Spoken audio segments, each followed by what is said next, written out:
हे mister मालिम इस्सेर खुदा और मोहब्बत ड्रामे के अंदर मेनली 3 हमें इंटरेस्टिंग और शॉकिंग पॉइंट्स देखने को मिलते हैं, जिसमें 2 पॉइंट्स हम ऑलरेडी देख चुके हैं। पहला पॉइंट वो था जब यहाँ पर फरहाद की डेथ को दिखाया गया, काफ़ी ज़्यादा हंगामा हुआ और साथ में आपको माही की जो कंडीशन थी वो भी बहुत बुरी दिखाई गई। दूसरा पॉइंट हमारे पास शॉकिंग वो था जब यहाँ पर तैमूर की डेथ होती है, तो तैमूर की डेथ होने के बाद यहाँ पर माही का जो कैरेक्टर है वो कितना ज़्यादा ट्रांसफॉर्म हो गया, कितनी ज़्यादा आपको अजीबोगरीब कंडीशंस देखने को मिल रही है। लेकिन जो तीसरा शॉकिंग पॉइंट है वो पहले 2 पॉइंट से ज़्यादा इंटरेस्टिंग है। वो कौन सा पॉइंट है, क्या अब आपको दिखाने वाले हैं भैया इस ड्रामे के अंदर इंटरेस्टिंग, आज के वीडियो में आप लोगों को बताऊंगा। साथ में ये भी बताऊंगा कि बहुत सारे लोग जो मुझे आजकल डीएम कर रहे हैं, इनफैक्ट आप लोग भी आपस में डिस्कशन कर रहे होंगे कि इस ड्रामे के अंदर शिर्क दिखाया जा रहा है। शिर्क वाला जो पॉइंट है, listen I am not a religious guy, but फिर भी जो मेरा नॉलेज है इस्लाम को लेके या रिलीजन को लेके, उसके अकॉर्डिंग मेरा क्या है फीडबैक या मैं क्या सोचता हूँ इस बारे में,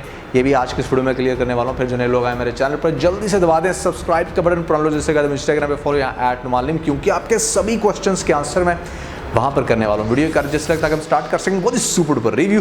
तो चले आगे बढ़ते हैं।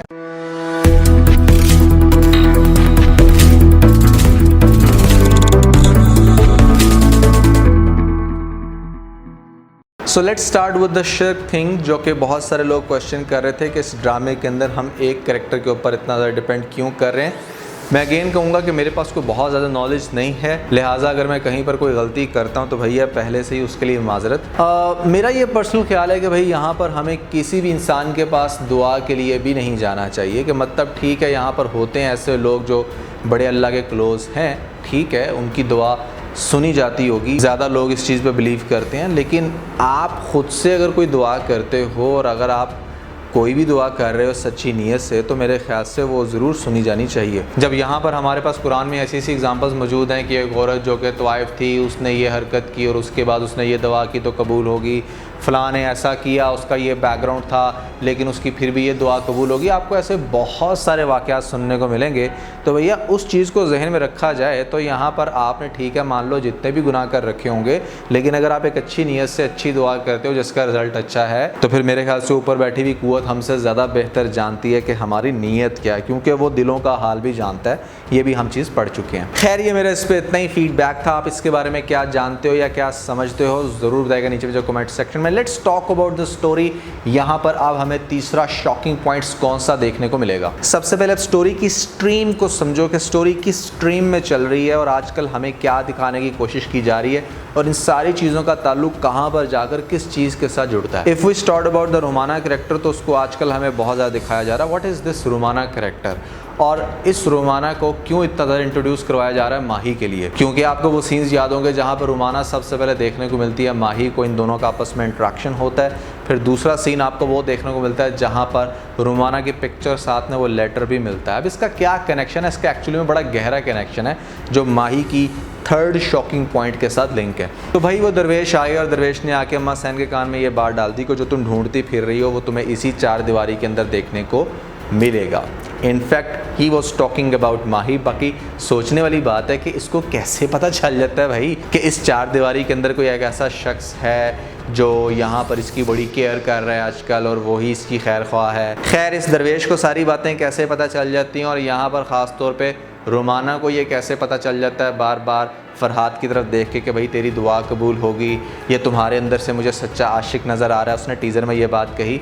अगर इसका लॉजिकल कनेक्शन ना दिखाया गया by the end of this drama, I'm gonna roast this seriously। सो दरवेश ने कह दी और यहाँ पर वो पहले से तो एक्टिविटीज़ देख रही थी माही की। अब उसे इस चीज़ का एहसास होगा कि जो बच्ची मेरे घर में, मेरे कमरे में, मेरे ही सामने रो रो के गिड़गिड़ा के अल्लाह से दुआएं कर रही है कि भाई यहाँ पर इस औरत का बिहेवियर मेरे लिए ठीक हो जाए या उसकी जो भी परेशानियाँ वो हो जाएं दूर, तो डेफिनेटली वो जो दरवेश बात कर रहा था वो बिल्कुल सही कर रहा था। मुझे अपना बिहेवियर इसके साथ बेहतर करना है और यही मेरी ज़िंदगी का सबसे बड़ा सुकून बन सकती है। तो आपने देखा कि नेक्स्ट एपिसोड के टीज़र के अंदर आप उसके हाथ से खाना भी खाना शुरू हो जाती है, उसके साथ चलना फिरना शुरू हो जाएगी, यहाँ पर सोचना शुरू हो जाएगी।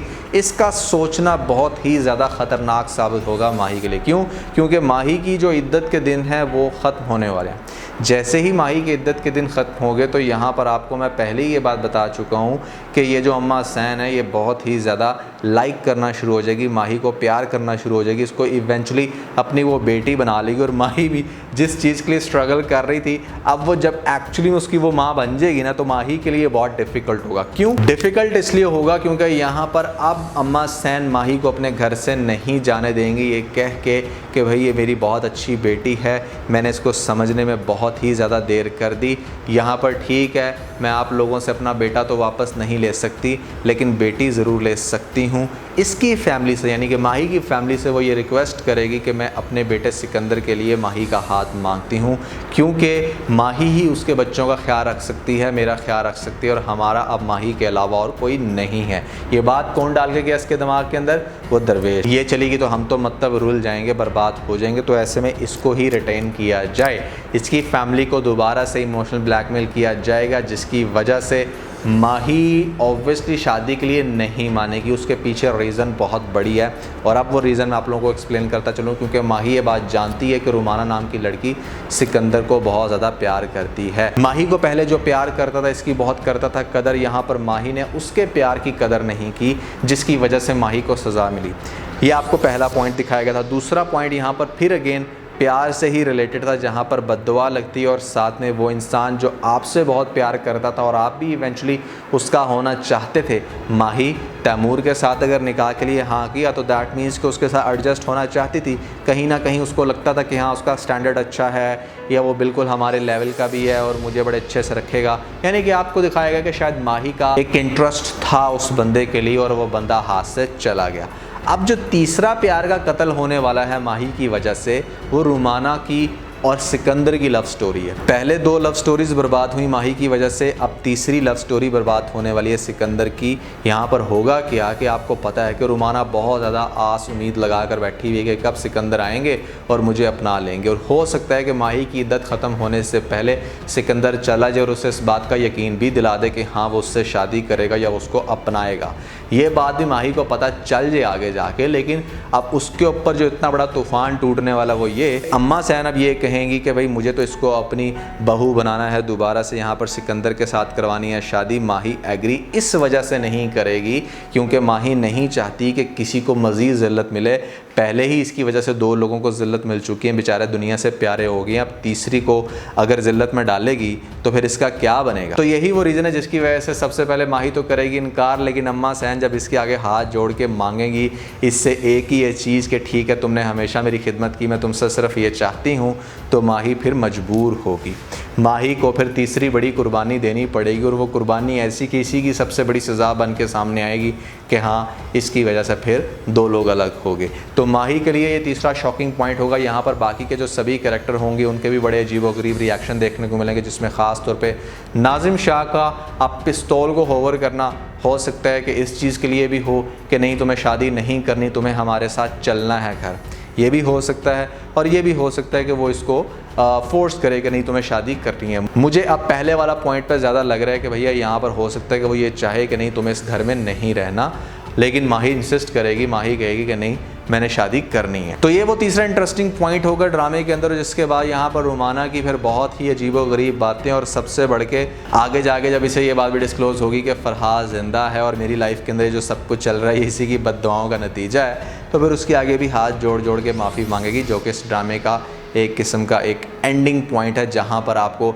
माही को बार बार रिग्रेट में और माफ़ी मांगते हुए दिखाया जाएगा। जैसे देखा जाए तो माही ने किया क्या भाई?